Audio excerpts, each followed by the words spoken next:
I'm Kristen. I am 39 years old. Well, will be 39 in October. I'm already claiming it. Real close to 40. I'm a mom. I'm a wife. And I was an 80s baby. So I was that generation of you played outside. You didn't really have all these electronics to be on and everything. Spent most of my life growing up in Western North Carolina. And then right before I started high school, we moved to South Carolina. So I grew up in the Carolinas my whole life. But growing up in Western North Carolina, there was a lot of hiking, outdoor type stuff. So I definitely was an outdoorsy kid for sure. Was a tomboy, believe it or not, as girly as I am now. I was a full glorified tomboy. I had an amazing family. And on the outside, if you were looking in, you would think things were just perfect, but that just really wasn't the case. I thought things were perfect until I was probably about 3 or 4 years old, and things kind of started trickling in, and I started kind of putting two and two together. My biological parents were together, had been together for quite a time at that point. I would say probably 10 years, but had never married. Had intended to, but that wasn't really at the top of their list. My mom, believe it or not, was 27, which is kind of late for an 80s person to have a kid. That was kind of like a taboo thing, but she just wasn't ready, and neither was my dad. And so when they did find out they were pregnant with me, they were both super excited. They had me baptized when I was 6 months old in the Episcopal Church, and it was actually on Easter Sunday at the sunrise service. So it was kind of a joke in my family that I was a womb Episcopalian, which if you've been in the Episcopal Church, you know it's kind of a thing. I was just always that. And I had a great family. I had great-grandparents that were still living when I was born. In fact, all my paternal great-grandparents were still alive the day I was born. And then when I was about 2 or 3, my great-grandfather, he passed away. He had an accident. He slipped, fell, and broke his neck. And so I never really got to know him because I was too little. But the rest of my great-grandparents, I had the amazing opportunity to get to know. We had great Christmases and all that stuff. Both of my biological parents had addiction. My mom's was drugs. My dad's was alcohol. And I didn't really see that when I was little because they were still functioning people of society. So they were able to kind of keep it hidden. But as I kind of look back on stuff and kind of those memories that you didn't really think about, they're kind of there of like, oh, those were telltale signs that, things were going on. In the early years, they got along pretty well. They didn't really argue much. They didn't have any of those issues. And then when I was about 4 or 5, that's when their addictions both made it to where they weren't really functioning people in society anymore. And my paternal grandparents stepped in and were like, listen, you guys are not really making great choices. So we want you to have the opportunity to be good parents. You have the foundation there, we want you to do that. So let us take her during the week so that she can get to school and everything. You guys can focus on getting clean, getting your lives together. We'll make sure she gets to school, and then you can come get her on the weekends. And at first that worked. And then more weekends came by, and they got later and later showing up, or they wouldn't come till Saturday. And there was a lot of tears. My grandparents at the time had this awesome window that you could sit in, or I was small enough to sit in it. And I would sit there and wait on a Friday evening because they were supposed to come get me after school, bawling my eyes out because they never came. They never showed up.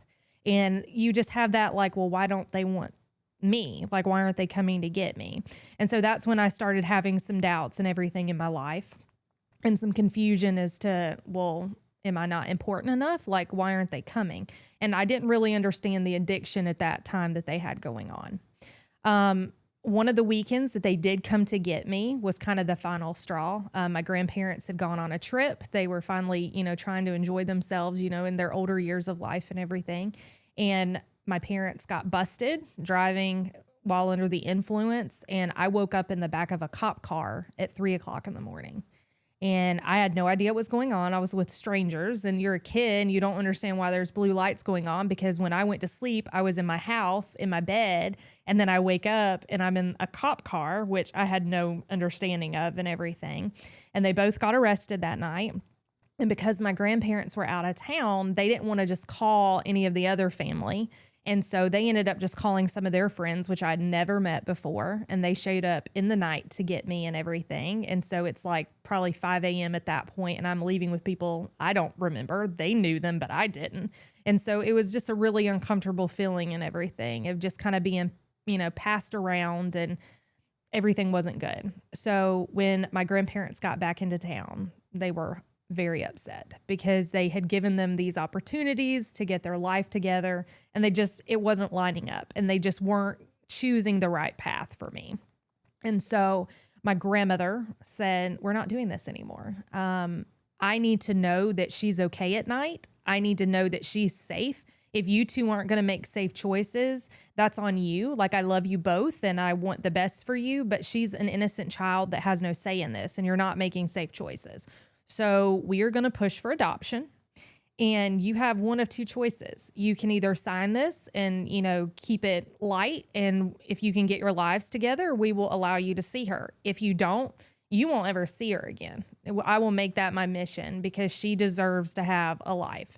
And so at 6 years old, I was adopted, and my biological mom, went into treatment probably a year or so after that and started getting her life together. My dad, it took him a lot longer to get his life together. He was in and out a lot. And because it was his parents that adopted me, I had more of a relationship with him, because even when he wasn't living right at the holidays and stuff, they still wanted him. So he would get clean for a few days and be able to come. And then he would have a year or two of having his life together and everything. And then he did lose a job or something, and things would go south. And so he would end up, relapsed again and making bad choices. But I would definitely say my relationship with him in my younger years of life was a lot stronger than that of my biological mom, because I never really, even growing up when I was little, I didn't really do a whole lot with her side of the family. It was always my paternal side that I really had that connection with. As I hit probably 7, 8-ish time frame, I got really tired of explaining to people why I lived with my grandparents, because I still called them, grandmother and granddad, because that's what I'd known my whole life. And it just got kind of awkward and everything. So when I switched schools, because we bought a house, I made the decision that, technically, legally, on paper, they were my mom and dad. They were the ones raising me.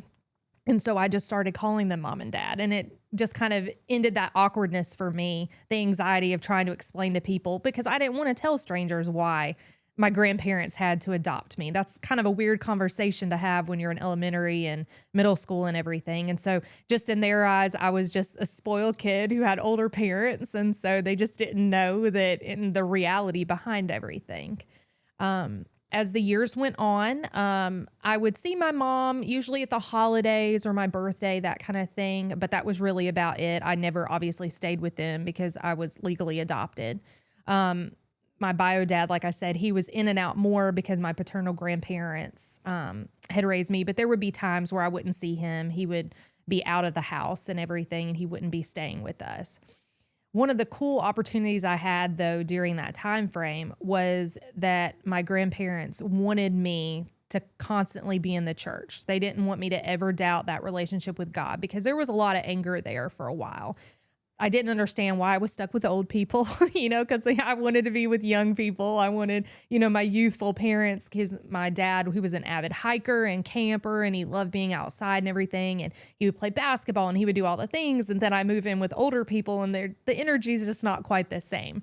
And so I had a lot of anger with God that why didn't I get to have parents? Why didn't I get to have that relationship like my friends and my cousin that I was really close with and everything? Why didn't my parents want me? What did I do wrong? And there was just a lot of self-doubt and everything. And so my grandparents, they made it their mission that I be in the church all the time so that I had that relationship, and they really instilled that in me. So if vacation Bible school was going on, I was at that. If it was Sunday school, I was there. And because I was in the Episcopal Church, when I got old enough, I acolyted. And so that made me feel like I was a part of this service, and it kind of built that relationship and everything. And I was very blessed, even though there was that disconnect with my biological parents. I had a family that really wanted me to know that I was loved and appreciated, and they all stepped in to really kind of fill that void in my life. And even though it doesn't fully take away the hurt, looking back on it now that I'm an adult, I can really see that they all really made an solid effort, for me to never have that feeling of unloved, moments or anything like that, that I can look back now as I'm an adult and I'm like, wow, they really stepped up for me. They were really there for me. I had the opportunity of living with great grandparents, which my husband, he didn't even get to know his grandparents. And so the fact that at one point in my life, they lived with me. And so that's a cool memory that I have. The time didn't feel cool because I'm like, I didn't always get to have sleepovers and stuff because one of them might get sick, or it was just a lot more work on my grandmother, to have to try to take care of them as well as hosting guests and everything and stuff. So that's where my aunt really stepped in, and she would take me a lot on the weekends and everything. And my cousin and I were very close because she was an only child and I was an only child. So they always kind of tried to take me away on the weekends and make it fun. And we'd go to Gatlinburg, or we would do all that. And so I really appreciate her because she gave me that youthfulness that I needed, and the fun and all that.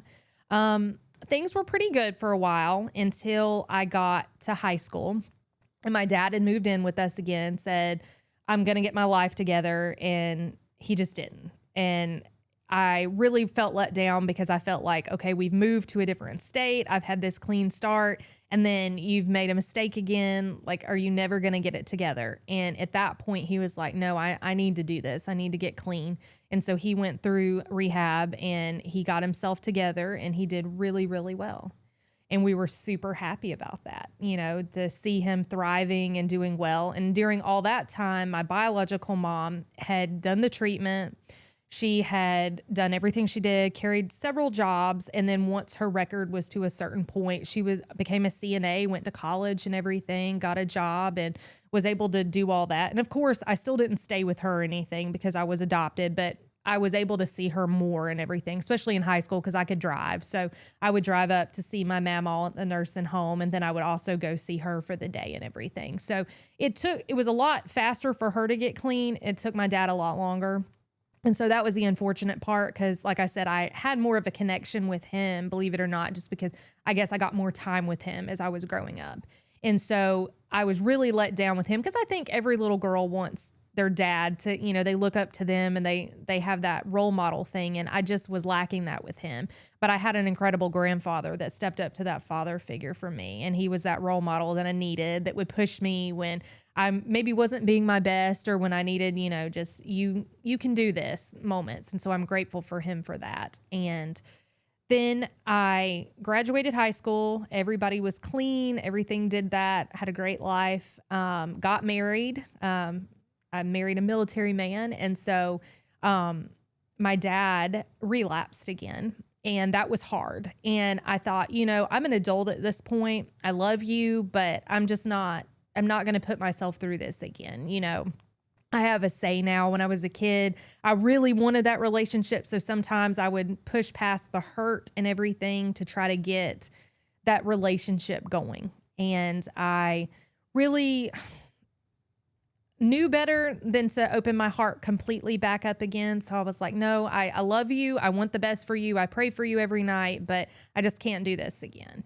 And he decided, I can't do this again. And so he went through treatment again, and he has been clean for, I think it's 13, 14 years now. He's been sober, and he's really makes an effort to be in my life, and he comes to visit and everything. And I'm really grateful for that because I do love him and I want the best for him and everything. And to see somebody come back out of addiction when you've seen them at their lowest lows, to then seeing them and, living life and happy, it's a feeling like you can't describe because you've seen them at the absolute pits and you just can't imagine, ever seeing them come out of it. So to see somebody sober and clean and all that was great. And I thought that I had forgiven a lot of things because, as a Christian, you're supposed to, forgive things because God forgives us of everything. And I thought I had kind of gotten past all of it. And I'm like, that's the past. I have these relationships now. They're both making an effort to be in my life. I have these incredible grandparents that stepped up as mom and dad.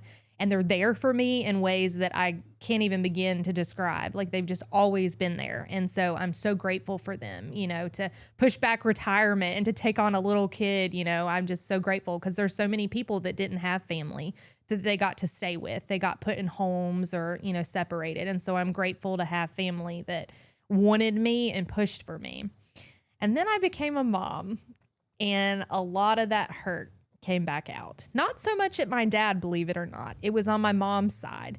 And I think it's just that motherly instinct. And so stuff that I hadn't really thought about for a really long time, because my bio mom had been clean for so long, I was so proud of her. But then when I became a mom and I was looking at my child, I was like, oh man, like, why didn't you push for me? Why didn't you want this? Why didn't you get clean for me? Why wasn't I enough? And I just kind of started spiraling on that. And my husband and I talked about it and everything. And he's like, I support you. Like, you have to do what's right. But the more I thought about it, the more I was like, I have this great relationship with God. He has pulled me through. He's kept me safe. He provided me with family that was able to fill in the void. He's given me the opportunity to see two people that were at their lowest lows come back out of it and everything. And they want to have a relationship with me. And how is that fair for me to put that toxicness on my child who wants to, deserves to have a relationship with them when they're both making an effort? And if I expect God to forgive me of my sins, then how am I going to hold that grudge on them? That's not fair.